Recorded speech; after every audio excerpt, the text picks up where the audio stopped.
All right, welcome to Common Running Mistakes. I'm Dr. Mark Humbert here with Body Smart. So we're going to be talking this week about some errors in training around developing foot, ankle, plantar fascia pain, things like that. So one of the first things that happens, and this is pretty common to all injuries, is a lot of us take one of two routes. So the first route is that we just keep on doing what we're doing and we hope the problem will go away.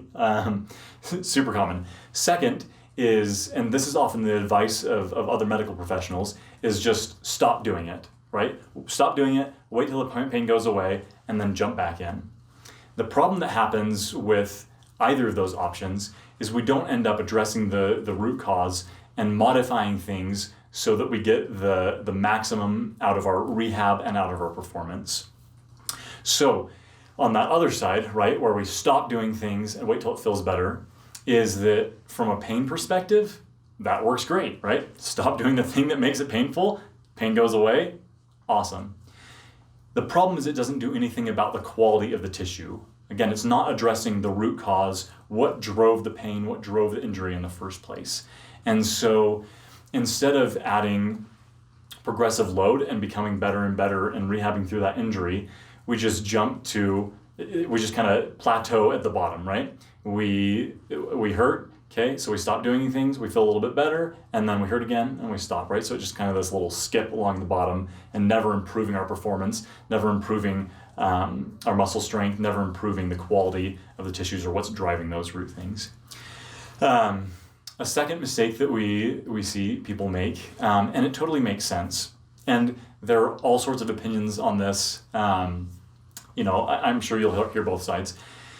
We find that when people are having pain in these areas, they just really kind of overdo it in stretching, right? They aggressively stretch try to stretch the plantar fascia, which it's a robust tissue. Even if you're pressing on it your hardest, you're actually not going to deform that connective tissue band. It takes a lot of load to actually deform it, even 1 millimeter. And so what you end up is just putting some extra stress on the tissues around that area.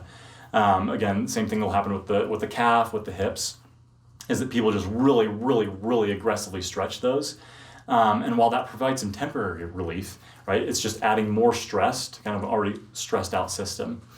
And then the third thing that we see people do is that they try to fix the problem with the same kind of dosage or intensity is what they've been doing when the problem arose. What I mean by that is, right, running it's lower load, high repetition. And so that's often the form that strength training takes, right? Okay, well, I'll just do that, right? I'll do some body weight stuff and that'll take care of it.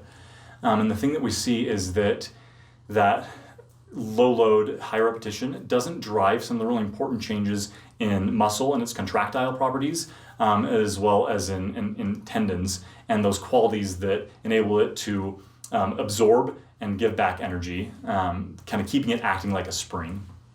And so the way to kind of get around those is right, the three different problems, there's kind of three solutions. So the first is that we don't take either avenue, right? We don't go to kind of continuing the same thing that we've been doing or just totally stop activity. What we try to find is somewhere kind of in the middle where we can continue loading it, but we modify that, right? So we'll dose down the running, we'll dose up the strength training and some of those things that will help to improve not just the strength of those muscles, and tendons, but also kind of the connection, like the mind-muscle connection, right? How our bodies are communicating and coordinating those movements. The second one is let's move off of stretching as the solution so much and put in place some other things that maybe have a little bit more robust effects. And that's combined with the third thing, right? So strength training, right? What we find when we look at the literature, that just has the most robust effects in terms of long-term adaptations that allow our bodies to absorb more load, right? They increase our capacity to do work, which means we can go longer, harder, faster, without being sidelined by an injury or sidelined by pain. And so, again, you'll hear us harp on this in like every video. This is our big push always, is that high load, lower repetition strength training. So what that does is at the muscle level, the unit of the contractile unit, is it increases the muscle's ability to produce force, right? In tendons, it increases tendon stiffness. And what that does, again, is it allows the tendon to act as a better spring. You think a spring that's really, right, that's able to be very tightly wound, right? It's harder to deform that, but it also stores a lot more energy than a very loose spring. We can kind of think of our tendons the same way. And so strength training, that high load, helps to increase that tendon stiffness so that we can, like I said, use those tendons more as a spring. We can absorb and then put out more energy from that. And then at the bone level, we want higher bone density, right? So our bones can endure higher impact, and they can absorb more of that repetitive motion of running without seeing negative changes. And again, high load strength training causes those changes in the bone to increase density and to make the bones more robust. So again, they can handle more load. So those are some of the big training areas that we see. And those are the three ways that we can kind of fix them, or I guess kind of two ways, right? We keep loading the area, but we modify it. And that's a very person-to-person basis.